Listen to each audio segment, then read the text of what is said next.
Hello friends, आपका स्वागत है हमारे YouTube चैनल पर और मैं हूं आपकी टीचर अंजना। और आज हम डिस्कस करेंगे मैथ का एक और topic that is the analogous series. तो चलिए स्टार्ट करते हैं। हमारा जो फर्स्ट क्वेश्चन रहेगा वो रहेगा, out of the 4 choices given for each question you have to select one that will maintain the relationship on the two sides of the sign. So this is the ratio signs. The same if it is substituted for the question mark. तो चलिए start करते हैं हमारा पहला question. तो हमारा पहला question है 12 देन रेशो 30 देन 20 रेशो। अब हमें यहाँ पे जो है अपना एक आंसर बताना है कि क्या होगा। तो अगर आप इसको ध्यान से देखोगे, देखो यहाँ पे ना ट्रिक्स हैं कुछ, तो आपको वो समझने वाली बात है, तो उसको ध्यान से समझिएगा। जैसे मैं 12 को जो है वो लिख सकती हूँ 3 का स्क्वायर प्लस 3, ठीक है। तो देखिए 3 का square is 9 plus 3, so my answer is 12। इसी तरह से आप 20 को भी लिख सकते थे, दैट इज 4 स्क्वायर प्लस 4, यानी कि 16 प्लस 4 दैट इज 20, ठीक है। तो अब 30 को हम कैसे लिख सकते हैं, उसको भी इसी तरह से लिखना है, बट 30 को मैं लिखूंगी 5 का स्क्वायर प्लस 5, ठीक है। तो आपके पास आएगा 25 प्लस 5 दैट इज 30। तो हमारे पास 3 भी कवर हुआ, हमारे पास 4 भी कवर हुआ, 5 भी हुआ। तो नेक्स्ट जो सीरीज रहेगी वो रहेगी 6 स्क्वायर प्लस 6। तो 6 का स्क्वायर इज 36 प्लस 6, तो माई आंसर इज 42। तो हियर इज माई आंसर 42। तो आपने इस तरह से इन क्वेश्चंस को जो है सॉल्व करना है। चलिए जरा अगला क्वेश्चन देखते हैं। माई नेक्स्ट क्वेश्चन इज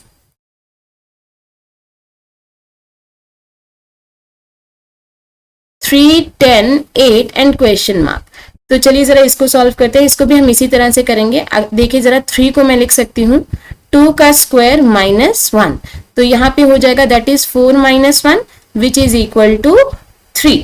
इसी तरह से मैं 8 को लिख सकती हूँ 3 square minus 1 which is equal to 3 square is 9 and 9 minus 1 is your 8। तो चलिए जरा 10 को देखो। 10 को हम लिख सकते हैं 3 स्क्वायर प्लस 1, तो यहाँ आ जाएगा 9 plus 1 which is equal to 10। तो देखो यहाँ पे 2 का स्क्वायर माइनस 1 था, यहाँ 3 का स्क्वायर माइनस 1 था। अब जो एडिशन में आई है प्रॉपर्टी 3 स्क्वायर प्लस 1, तो इसका अगला नंबर होगा 4 स्क्वायर प्लस 1, तो यहाँ आ जाएगा 16 plus 1 which is equal to 17। तो माई आंसर इज 17। तो आपने इस तरह से इन क्वेश्चंस को सॉल्व करना है। चलिए जरा नेक्स्ट क्वेश्चन देख लेते हैं। The next part is 13, 19 question mark 31। तो यहाँ पे अगर आप ध्यान से देखो तो यहाँ पे कुछ ऐसा नहीं है कि मैं 13 को लिख दूंगी कि किसी का स्क्वायर या समथिंग कुछ ऐसा, तो यहाँ पे वो वाला पैटर्न जो है फॉलो नहीं हो रहा। लेकिन अगर आप ध्यान से देखो 13, 19 और 31 जो है वो प्राइम नंबर्स है, प्राइम नंबर की एक सीरीज है। तो 21 is not a prime number, 25 is not a prime number, 26 is not a prime number, 23 is a prime number. So answer is 23। चलिए नेक्स्ट क्वेश्चन देखते हैं। So next question is that is 48, 122, 168 and question mark. So 48 को आप लिख सकते हो same ऐसे ही लिखेंगे जैसे हमने पहले क्वेश्चन किए हैं। 7 का स्क्वायर माइनस 1, तो यहाँ आ जाएगा 49 minus 1 that is equal to 48। इसी तरह से मैं 168 को लिख सकती हूँ 13 का स्क्वायर माइनस 1। 13 का स्क्वायर होता है 169 एंड उसमें से आपने माइनस 1 किया तो आपके पास आया 168। अब 122 को आप क्या लिख सकते हो, आप लिख सकते हो 11 का स्क्वायर और उसमें ऐड कर दोगे 1, तो 11 का square 121 plus 1 that is equal to 122। अब आप इन दोनों के बीच का जो है डिफरेंस देख लीजिए, उतना ही आप इनमें 11 में ऐड कर देना। तो उसके बीच में जो डिफरेंस है दैट इज 6 का डिफरेंस है, तो हम यहाँ पे जो है 6 ऐड करेंगे, तो 11 पे 6 ऐड करोगे तो 17 आएगा। सो 17 का स्क्वायर प्लस 1, अगली सीरीज ये बनेगी। 17 का स्क्वायर होता है 289, आपने उसमें ऐड कर दिया 1, सो माई आंसर इज 290, ठीक है। तो इस तरह से आपने ध्यान रखना है इन क्वेश्चंस का। चलिए जरा नेक्स्ट देखते हैं। Next question is TSR FED WUV और हमने अगला जो है क्वेश्चन जो आंसर है वो निकालना है, ठीक है। अगर आप ध्यान से देखोगे जो ये लेटर्स लिखे गए हैं ना TSR, ये क्या है, कॉन्जिक्यूटिव लेटर्स हैं, कॉन्जिक्यूटिव लेटर्स हैं और लिखे गए हैं इन रिवर्स ऑर्डर। ठीक है, रिवर्स ऑर्डर में जो है ये लिखे गए हैं, अगर आप ध्यान से चेक करो। देखो जैसे RST, तो अगला लिखा गया DEF UVW, तो आपने यहाँ चेक करना है कौन सा जो है वो रिवर्स ऑर्डर में लिखा गया हो। तो यहाँ VAC ये तो आंसर नहीं है।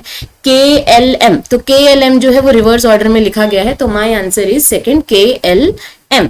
चलिए अगला देखते हैं। सो अगला question is CEG EGC LNP, और आपने जो नेक्स्ट क्वेश्चन है वो आपने यहाँ पे आंसर जो है निकालना है। तो अगर आप ध्यान से देखो CEG, तो C को रिप्लेस किया गया है E से, E को रिप्लेस किया गया है G से, और G को रिप्लेस किया गया है C से। तो कुछ मैं आपको दिखाती हूँ, एक सेकेंड। आपको कुछ इस तरह का एक पैटर्न जो है देखने को मिलेगा। ठीक है, EEGG और C।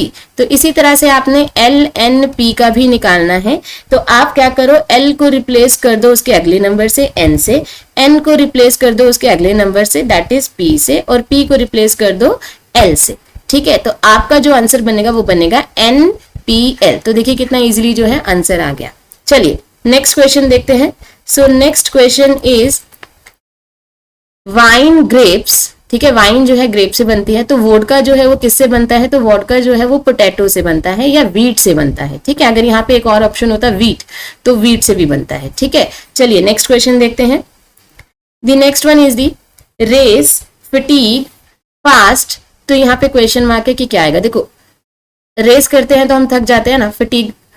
ओके, तो फास्ट में क्या होगा, फास्ट में आ जाएगा आपका हंगर।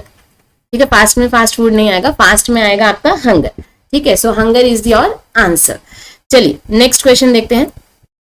Moon satellite. ठीक है, तो अर्थ क्या है, मून एक सैटेलाइट है, तो अर्थ क्या है, अर्थ एक प्लैनेट है। So answer is planet. Next question देखते हैं। Ocean, water. ओशियन में क्या है, वाटर है, तो ग्लेशियर क्या है, एक आइस। ठीक है, उसमें आइस है, तो आंसर इज द आइस। चलिए नेक्स्ट देखते हैं।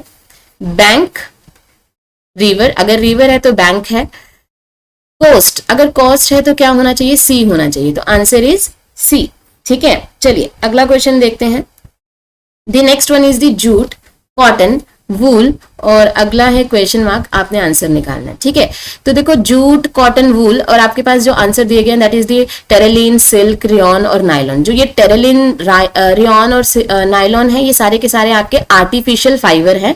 Silk is the natural fibre, और जो जूट, कॉटन, वूल लिखा हुआ है ये आपके क्या है, सारे के सारे नेचुरल फाइबर्स हैं। सो आंसर इज आपका सिल्क। ठीक है, चलिए जरा नेक्स्ट देखते हैं।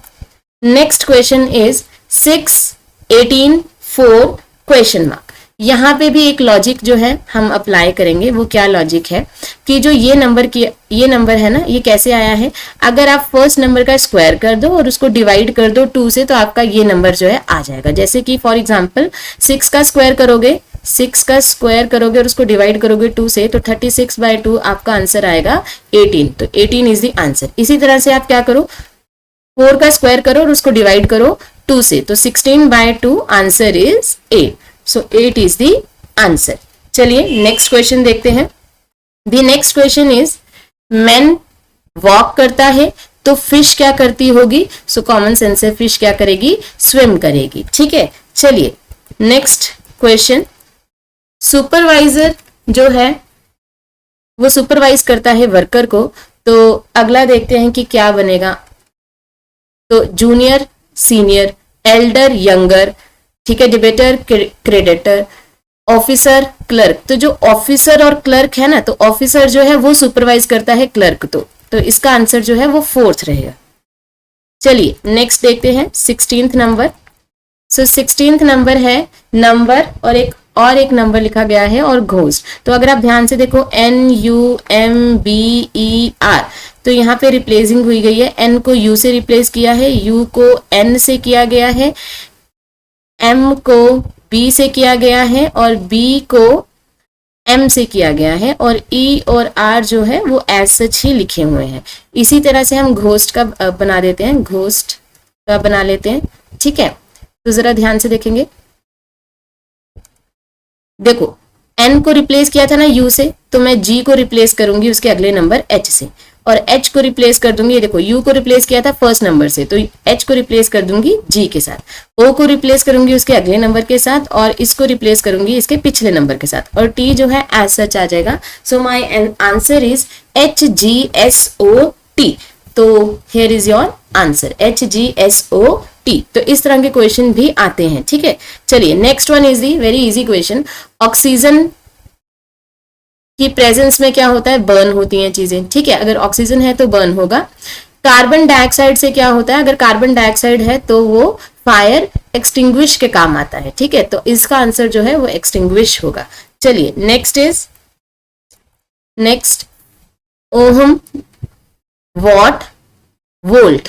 तो ये अगर आप ध्यान से देखो ना, ये तीनों के तीनों क्या है, एक SI यूनिट है, ठीक है।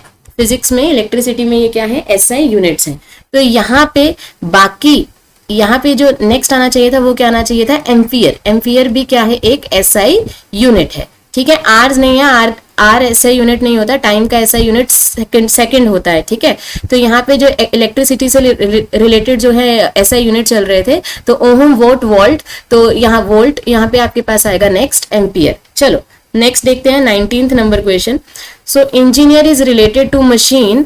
अगर इंजीनियर जो है वो रिलेट करता है मशीन को, ठीक है, रिलेटेड बाय मशीन, तो doctor is related to what, so doctor जो है वो रिलेट करेगा डिसीज को, ठीक है। So answer is disease. चलिए the last question of this series, chapter is related to book. तो अगर बुक है तो चैप्टर है, तो brick is related to what, so brick जो है वो रिलेट करेगा बिल्डिंग को। सो आई होप आपको आज की क्लास जो है समझ आई होगी, आपने इसको अच्छे से किया होगा। तो अगर आपको हमारी वीडियो अच्छी लगी है तो प्लीज इसको ज्यादा से ज्यादा लाइक और शेयर करिए, और अगर अभी तक किसी ने हमारे चैनल को सब्सक्राइब नहीं किया तो make sure please subscribe my channel. Thank you.